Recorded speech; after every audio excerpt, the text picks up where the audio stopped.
Sinibingelele sinamukele ohlelweni lethu lapha esihlazi yakho nemithetho. Igama lami Mnotho Isibongo uNgcobo. Ngaphambi kokuthi siye kude kakhulu bafethu ngisanda ukubonga. Ngiyabonga bafethu support eninginikeza yona. Umehluko ngiyawubona. My likes anyuka, ama views akhona laphana siyakwazi ukuthola boma 28 views in 24 hours. So umehluko loyo omkhulu. It's better than having 0 views mfethu lapho uposta ivideo ya 10 minutes yabo. So abantu aba 28 bangcono kakhulu kunokuthi singatholi lutho. Okunye futhi bengifuna ukubonga ama subscribers. Ngiyabona anyuka manje namanje imndeni yakhula abafethu. So kusho lokhulu kimi nami lo kuyangikhuthaza ukuthi ngiqhubeke nawo lo msebenzi omuhle kangaka esiwenzayo sibambisene ku. So namhlanje abafethu episode 16 wethu lo asesikwazile ukuthi size sifike kuwo ngicela izandla lapha. Yes, I thank you. Ngikubonile uyishaya ngiyabonga. Bafethu episode 16 wethu la sizohlaziya khona imithetho yoshintsho bafethu. Ngoba ushintsho lubalekile empilweni uma umuntu ophilayo ngoba ngisho kathiwa wena ubungalihlelele lizokufica okanye lizokuphoqa kunezinye zezimo empilweni obhekana nazo eziphoqa ushintsho kuwe njengomuntu ophilayo. So manje bafethu yona imithetho siyihlaziya leyo yoshintsho. Asingene kwa namhlanje ke umsebenzi. Number 1 wethu ke bafethu eningixolele khona ungiphazamisayo la okwenzakala ngaphakathi. So ngiyacela bafethu subscribe sokwazi ukuthi sisole studio. So lesokwazi ukushuthela khona. Ngabe nenkinga nomsindo kwi background. So siqhubeke ke bafethu. Sisebenzise isinako ukuze sifike kulo esikufunayo. Ileso sifunde ngisitholayo njengamanje ukuthi lo msebenzi engiwenzayo uhlezi uphazamiseka njengamanje kunomsindo kwi background kuningi yale kodwa ngoba isifiso sikhona amandla engakabi nawo ukwenza izinto ngale ndlela engifisa ngayo. Cabanga ukuthi nako ukuqala ikona okumqoka kakhulu kunokufisa mfethu. So ngizongixolela abafethu kodwa uhamba isikhathi kuzoba ngcono ngizoyilungisa leyo nkinga. So asingena namhlanje umsebenzi. Number 1 wethu uthi jwayela ukuqala into uyiqede nenyoni ayisiyeki isidleke singakapheleli. Bafethu kunesifundo engisifundile la ku lamaviki lawa adlule. Ngibona inyoni iqala isidleke phambi kwami base ngafisa ukubona umlando ukuthi izophelela yaphi ngoba ngazi ngiyibona. Kulesishaphe ethi inyoni ko Clermont koMlazi anginalo ulwazi oluningi about inyoni kodwa kube khona isifundo engisifundile ukusilwane ukuthi asiyeki into singayiqedile. Le nyoni mfethu isidleke isiqalile mfethu yasakha mfethu nakhona ifika notshani ngawani. Ngiyacabanga leyo usuku nosuku mfethu ifika notshani ngawani. Kulamaviki adluleke bekunetha yabo. Avela kwanetha isidleke samanzi. Yaphinde yabuya yazo siqaqa yakhipha lobutshani obumanzi yafaka obomile. Ngoba inhloso yini ukuba nendawo yayo ezobiphelele yabo. Kahle ngizama ukuveza ukuthini lana. Ngizama ukuveza lento abafethu yokuqala into bese ungayiqedi ingozi inkinga isifo futhi emele usilaphe ngoba ngaphambi kokuthi into ukhuthalela ukuyenza number 1 ufike uyicabanga. Mawuyicabanga uba nomqondo nesithombe siphelele ekhanda ukuthi okay ngizoyenza kanje izolunga kanje. Okunye futhi ukukhuthaza ukuyiqala ukubona imphumela nokuba nomuzwa ukuthi yazi into mangayiyeki ngizophila kanje izinto zizowenza kanje. Yini ke sikwenza ukuthi uyiyeke ubungakayifiki kulezinga lelo olifunayo wena?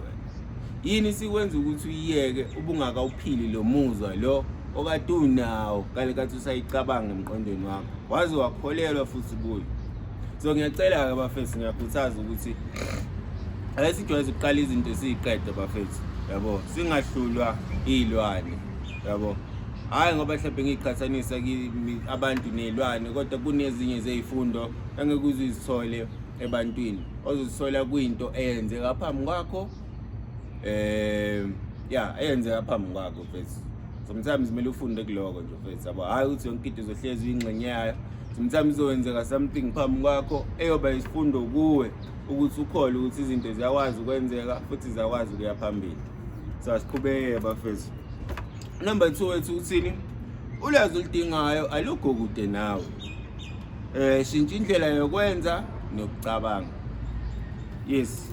Bafethu, isikhathi esiningi uvamisile ukuthi uma umuntu ofisa ushintsho empilweni, abuke ngazi ukuthi lokho akufisayo ukude nawe noma kuqhelelene naye ngaleso sikhathi. Kanti akusilo iqiniso lelo bafethu. Iqiniso lithi ushintsho liqala kuwe ngaphakathi. Maliqala kuwe ngaphakathi uzokwenza njani na? Uzoqala ukuthi uyekele ukuphila ekhanda kuphela, kepha uphile nangezenzo. Number 2, usima uphila nangezenzo wazi ukuthi ungakulawuli konke okungenzeka. Wena ukholelwa kwimphumela oyifisayo and kufanele futhi ukuthi uyithole. Number 3, ungabuswa ukuzingabaza kwezenzo zakho nezinto wena ofisayo ukuthi zihambe ngendlela yakho. Kuvamisile ukuthi into mangabe umbono kuwe iwenza umqondo ophelele. Once uyixoxela umunye umuntu ongenathemba, kuba lula ukuthi nakuwe kusheshe kufiphale uma ukuthi akayiboni into ngendlela wena uyibona ngayo. So kwesinye isikhathi bafethu ezinye izinto zidalelwe wena wedwa and zifanele wena wedwa ngoba zimayelana nawe uwedwa futhi. So ake siqale ngokuthi lo lwazi lelo siludingayo singalicingi kude kakhulu. Ake silibheke kithi ngaphakathi. Ubheke indlela owenza ngayo, uthi yiphi wena indlela oyibambezela ngayo kulezi zinto oyifisayo nalezi zinto elindeleke kuwe. Bese ulungisa lokho. Lokho kulungisa ngokuthi ushintshe indlela yokucabanga phezulu. Manje umuntu onokuzingabaza, qala ke manje ukholelwe kuwe. Number 2, ushintshe indlela yokwenza. Uyaliqala uyalinothisa usuku ukuthi okay, mawuvuka ekseni mina yini engiyenzayo engisondeza ukuthenini ngibe lo muntu ofisa ukuba uyi. Yini engiyenzayo futhi engivimbayo ukuthi ngibe lo muntu ofisa ukuba uyi. Bese ulungisa leyo nto mfethu, yabo lento ngokuthi uyishintshe, yabo. Ushintsho mfethu kumele ubambisane nalo empilweni yakho ukuze ukwazi ukulibona likufezela lezi zinto oyifisayo nazo ngeke uzithole kalula. So bafethu ngiyakhuthaza ukuthi ake siqale kithi ngaphakathi sishaye boma introspection bese yabo leyo nto leyo ubone ukuthi okay wena uzibambezela kuphi ukuze ufike la ufuna ukufika khona. Ulungiseke leyo nto leyo, sondelane nabantu abanalowo moya lowo ongavumi ukuhlulwa izinto. Bakhona mfethu, umsebenzi wakho futhi ukubathola labo bantu ukuze ubambisane nabo nawe ubone ushintsho kweyakhe impilo. Siqhubeke bafethu. Number 3 wethu uthini? Ungavumi ukuhlezi uphila ngomqondo esimeni esendlule, ikakhulu esingakuphathi kahle. Bafethu siyekeni lento yokuzibambezela kakhulu ngepast. Ipast iphile ekhanda lakho wedwa, uzihlukumeza ngayo wedwa, and imizwa yakho ilimaza wena wedwa. Even noma ngathi ucabanga into eyenziwa omunye umuntu kuwena, yena ngaleso sikhathi mengayicabangi wena wedwa ubuswa inzondo udini ngaleso sikhathi. So uma ngabe uyivumela leyo nto ukuthi into esiyenzekile ibuso wakho umqondo, uyazibambezela for injabulo yamanje namathuba obhekane nawo njengamanje ukulungisa isimo sakho noma indlela yakho. Bafethu, ongakuthandanga angisho ukuthi abantu abaxolela izinto abaziyo ukuthi okay bafunga ukuthi hayi lesenzo lesingemphinde ngisixolele. Kodwa phela nawe mfethu iyaphambili mfethu, ungabambi inhliziyo for umuntu ongasenandaba mfethu, yabo. Nanokuthi leyo nto ilimaza wena ngoba incisha wena injabulo mfethu. So ngiyayilo leyo nto bafethu, asingaphili kakhulu ngomqondo esimeni esedlule. Yayizo leyo nto. Kakhulukazi singaphathanga kahle. Le nto kuhlezi nje mfethu ucabanga into ekuphatha kabi ilimaza wena mfethu kakhulu iyakuncisha futhi nenjabulo yosuku, because usuku olusha mfethu malifika nezinhlanhla zakhona nemisebenzi yakhona ethile elindeleke kuwo. Kodwa wena uma ukuthi uliphila usuku la namhlanje ngemicabango yayizolo, mfana so ngifuna ukuthi ngisilungise leyo nto mfethu, sibambisane. Usubscribe lapho, ulike, ucommente. Umsebenzi wami ukuthi ngikubuyisa ithemba ngoba ukulibuyisa kuwe nakimi liyavuka, yabo leyo nto leyo.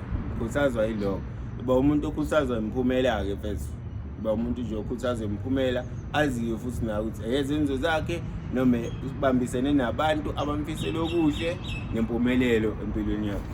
Siqhubeke. Number 4, uthini number 4 wethu? Zihluphe ngemicabango emisha. zihluphe ngemicabango emisha nebuyisa ithemba kuwe ungahlezi ubalisa. Kwale style esesinaso kakhulukazi la kwi-status yabo zokuhlezi ubalisa ukuthi ngeke mina nje hey mina nje anginababa nje mina manje nje ngeke mina anginabazali mina. Bafethu yazi even noma bekuzala abazali nabo bafethu ngeke bakwenzele konke ngoba egcina konke impilo eyakho. Bona bazodlala indima yabo ukuthi bakukhulise bakunakekele usemncane, but bese kufika leli zinga lalo ukuthi sebefuna ukubona wena ukuthi indlela yakho yokucabanga ihamba kanjani, ikulekelela kephi wena nabe ngabalekelela kephi njengomndeni. So bafethu ngikhuthaza ukuthi ake siyekeni ukubuswa imizwa yokuhluleka ngaso sonke isikhathi uma ucabanga ngawe nezinto ezifisayo. Ingakho ugcina ubalisa ngoba ukubalisa usuke ku-based kakhulu entweni ebuzizama zakuhlula zangaba impumelelo, bese nawe yakho impilo ibuye ngazi ukuthi ayina direction. Akusiyo-ke indlela yokuphila leyo right ekufanele ukuthi uyihambe. Khuluma nomuntu okholelwa kuye noma osazi ngabazi ukuthi mfethu ungabuzwa ukubalisa, yabo lento yokuthi umlomo uyadala ungayikhumbuli uma ngabe kuthanda wena kuphela. Mfethu khuluma ukuphila kuwe, zicabangele izinto eziyimpumelelo uma ucabanga ngawe uwedwa mfethu, yabo leyo nto leyo. Ake siyekeni kakhulu leyo ukuthi sibuswe kuyingabaza. Asibe nabantu mfethu benza izinto zenzeke mfethu, yabo leyo nto. Khuthaza kakhulu lokho sibe nabantu abenza izinto zenzeke abangahlulwa yilutho futhi, ngoba umuntu ophumelele mfethu mina ngimbuka kanje, ngimbuka nje umuntu onenhlanhla, kodwa ke ngibuka ukuthi yena unamandla kakhulu kunazo zonke izimo zobunzima abhekane nazo, ngoba ugcine ephetha ngokuphumelela kuloko akade kufisa. So nawe ke nami asisole isifundo kuloko, singabuka umuntu osebenza ngokuzikhandla engazi ukuthi unenhlanhla noma izinto zakhe zimhambela kahle ngoba yena wara ayikho leyo. Nawe kuhle kukufanele mfethu, kodwa kukufanele unjalo kunezinto ezilindeleke kuwe ukuthi uzenze, nendlela yokuphila ekufanele ukuthi uyihambe wena.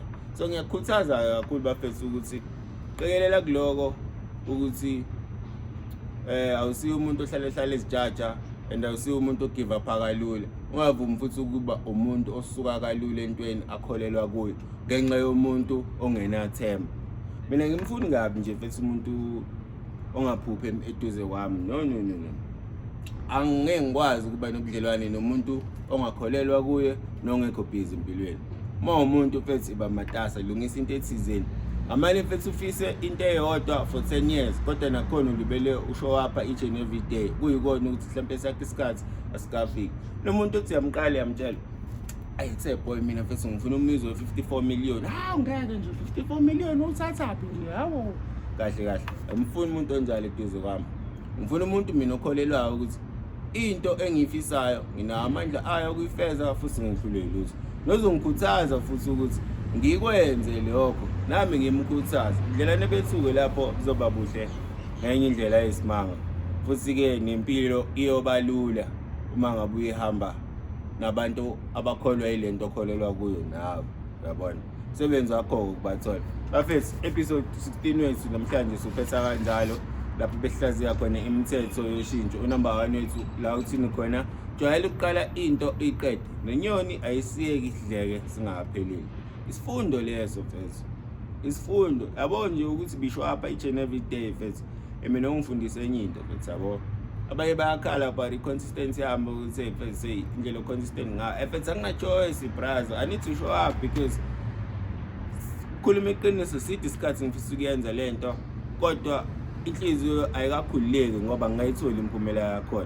So nawe ngiyakhuthaza ukuthi mfethu khulula inhliziyo ngokuthi uyifeze uyiqede lento eyiqalile mfethu, yabo.